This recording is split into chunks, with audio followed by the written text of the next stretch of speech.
What happened to Tom Cruise's Jack Reacher franchise? In the last couple of decades, Tom Cruise has cemented himself as one of the most prolific and prestigious action movie leads, with major success in the Mission Impossible franchise, a Top Gun sequel that became a global sensation, and a few beloved one-offs, like Minority Report and Edge of Tomorrow. But he does have one franchise which seems to have been left behind, Jack Reacher. The movie was followed by a sequel, this time reuniting Cruise with The Last Samurai director Edward Zwick. Jack Reacher, Never Go Back was a step down critically and commercially, a disappointing result after a 4-year wait.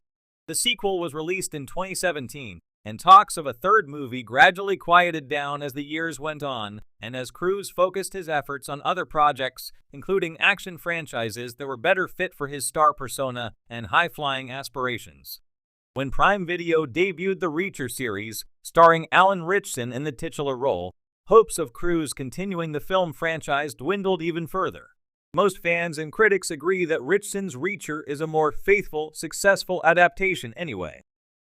But what happened to Cruise's franchise? Jack Reacher solidified the partnership between Christopher McQuarrie and Tom Cruise. McQuarrie and Cruise have been creatively inseparable since they first worked together on Valkyrie. McQuarrie was pivotal in retooling Mission Impossible Ghost Protocol into the major success that it was, and has gone on to bring that franchise to unbelievable heights, literally, while also writing and producing nearly everything Cruise has done since 2008. But the first movie McQuarrie actually directed for Cruise was Jack Reacher. This first installment follows Reacher being pulled into the criminal investigation and defense of a military sniper who may have perpetrated a mass shooting, eventually finding a much larger conspiracy at play. McQuarrie did not stay on as director for the sequel, but he still maintained a production credit on the film. The McQuarrie-Cruise partnership found Cruise in a period of success unlike anything he'd seen before in terms of box office draw and pure star power. Mission Impossible, Fallout, and Top Gun: Maverick were both record-breaking successes for him at the time, and both films had significant involvement from McQuarrie. Jack Reacher was not the origin of their partnership, as they did work together on projects prior to these movies, but it was the first time that McQuarrie really proved that he had the vision and filmmaking talent to manage Cruise's stardom and bring out the best in him. Jack Reacher distinguished itself from Tom Cruise's other action roles. The Jack Reacher movies are not often a central point of reference for what Cruise can do as an action hero, but they do offer a different version of Cruise. It would be easy for this team to essentially reskin Mission Impossible's Ethan Hunt character into a different world and put little effort into distinguishing the character of Reacher. This is not the route they take, as these films are tonally and stylistically different, and Cruise does put in the work to make sure that Reacher doesn't feel like a carbon copy of Ethan Hunt, Maverick, or any of his other iconic roles. The Jack Reacher series offered Cruise a chance to play a little darker, as these films do not maintain the playful tone of the Mission Impossible franchise. Reacher is a more world-weary, dejected character. The films feel more violent, with the combat being depicted in a fashion which is more brutal than Cruise's typical register. The tonal difference, and the reliance on more low-stakes and grounded action compared to the massive set-pieces Cruise usually dazzles with, stand to make Jack Reacher worth watching, and the story, at least for the first film, is quite gripping.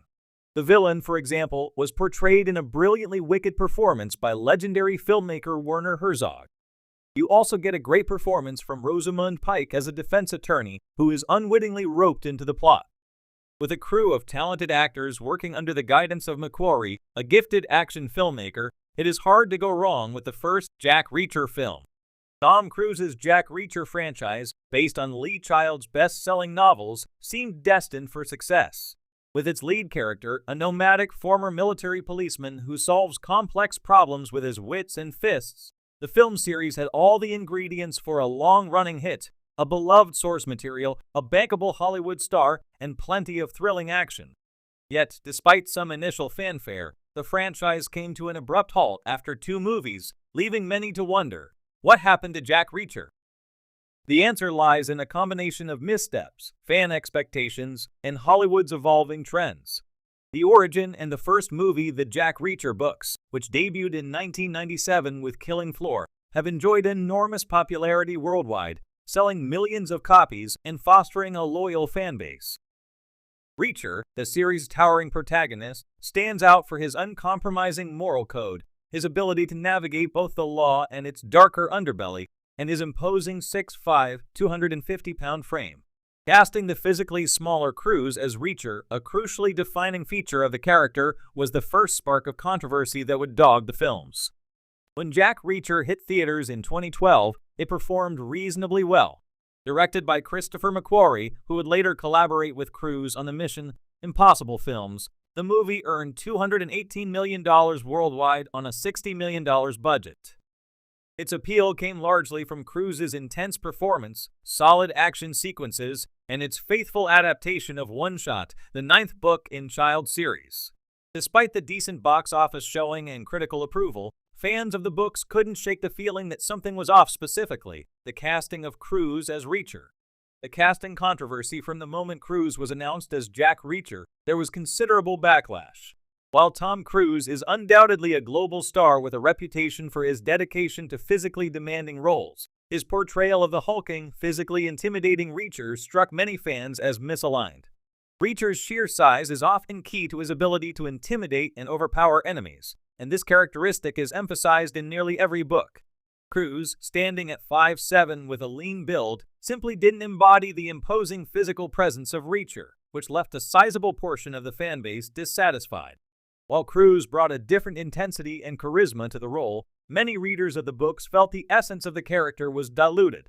The success of literary adaptations often hinges on the loyalty of book fans, and in this case, it seemed that the divergence from the physicality of the character was a misstep that created an uphill battle for the franchise. Although Cruise's action star status helped draw audiences, his portrayal created a division that may have limited the series' growth potential. Decline of the franchise in 2016, the second film, Jack Reacher, Never Go Back, was released. Directed by Edward Zwick, this sequel failed to recapture the same level of success. The film grossed $162 million on a $96 million budget, a noticeable drop from the first installment, and received mixed to poor reviews. Critics pointed out that the film lacked the taut, clever plotting of the first movie, and many felt that the series had failed to evolve. Where the first film had moments of psychological tension and sharp writing, the second felt flat, formulaic, and overly reliant on generic action tropes. Another issue was that Never Go Back was adapted from a weaker book in Child series. By choosing a more recent novel for the sequel, the film may have missed an opportunity to explore the more complex and engaging plots of earlier books, which were still beloved by fans. Without a strong narrative to carry it, Never Go Back struggled to leave a lasting impact. The shift to streaming by the time the second Jack Reacher film had been released, the cinematic landscape was shifting. The rise of streaming services, especially Amazon, Netflix, and Hulu, presented a new opportunity for complex characters like Reacher. Many book series that may have struggled as films were finding renewed life as long-form TV series, which allowed for more character development, intricate plotting, and less reliance on star power alone.